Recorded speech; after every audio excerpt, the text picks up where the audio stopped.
Hello, my name is Rachel Alverson, and I'm a freshman at NC State, and I'm from Hillsborough, North Carolina, which is about 40 minutes from Raleigh, which is the perfect amount of distance for me because I'm very family oriented. I'm also a middle child, so my younger sister is just a year younger than me, so being able to come home and still be involved in her senior year was very important to me. I also worked at my church's nursery all throughout my high school career, so being able to come home every other weekend and help out and also see my kids is super fun, plus I get to make a little extra cash. I played soccer and volleyball all 4 years of high school, so being able to come home and watch the girls that I played with is also very special. I believe that one essential quality in a good leader is empathy. Whether someone comes to me asking for advice or guidance or they need help with a challenge, I really try to understand their needs, such as their emotions or their goals for the situation, and this will really help me in giving thoughtful and relevant feedback that's helpful to them and will start building trust in our relationship. Another quality that I think is really important in being a leader is commitment, showing reliability, dedication, and focus to the goals that you and your team have set, and doing everything you can to complete those goals. Commitment also means not just saying you're going to do something, but following through, completing that task, and doing so with the best of your abilities.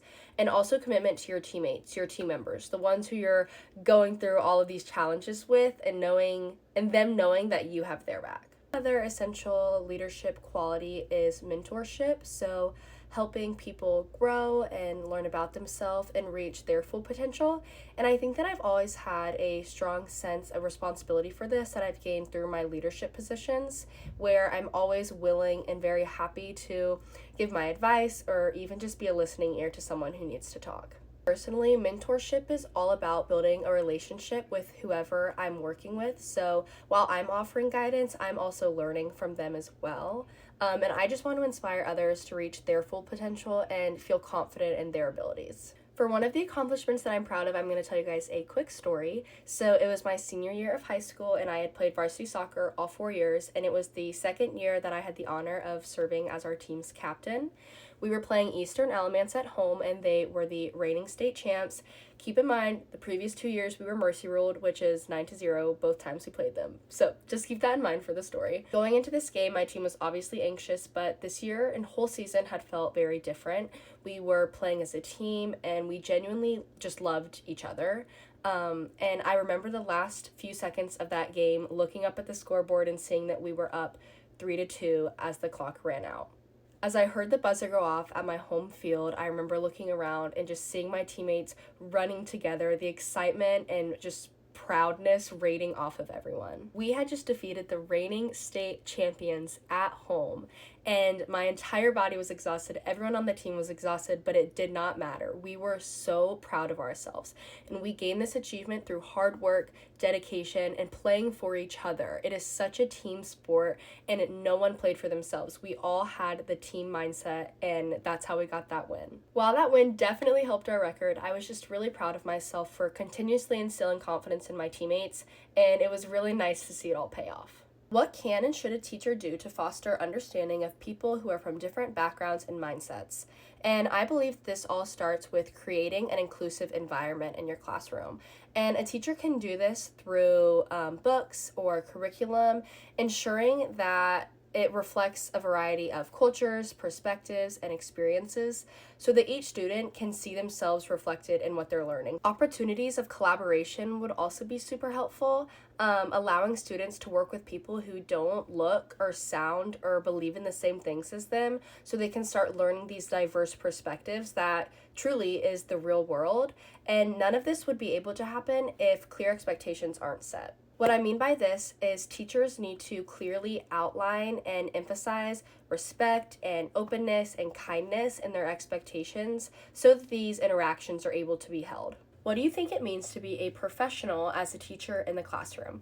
And I think there are many aspects to this. First is a teacher's commitment to continue learning and gaining new knowledge, and they can do so by engaging in professional development and staying updated on educational trends, research, and the best practices. I believe that professional teachers set very clear expectations for academics and behavior and communications, and they create a structured and organized classroom setting that is always reliable, and students know what to expect, they know what the routine is, and it's the same day to day. Finally, I think a professional teacher is able to control their emotions.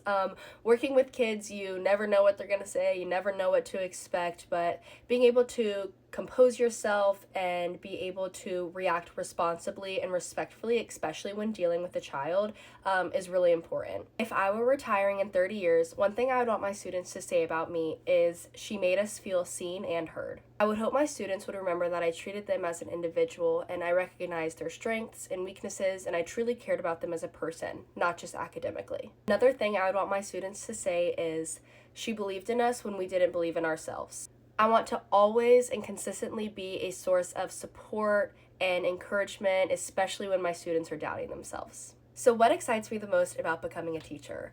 Honestly, I could answer this question for 5 to 7 minutes, but if I had to pick one thing, it would be having the opportunity to create a real and lasting impact on my future students.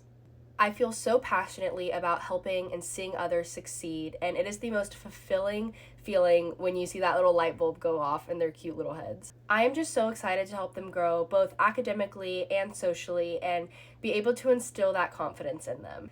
I think that I am a fantastic candidate for the North Carolina Teaching Fellows because of my deep commitment and eagerness to be the best educator possible.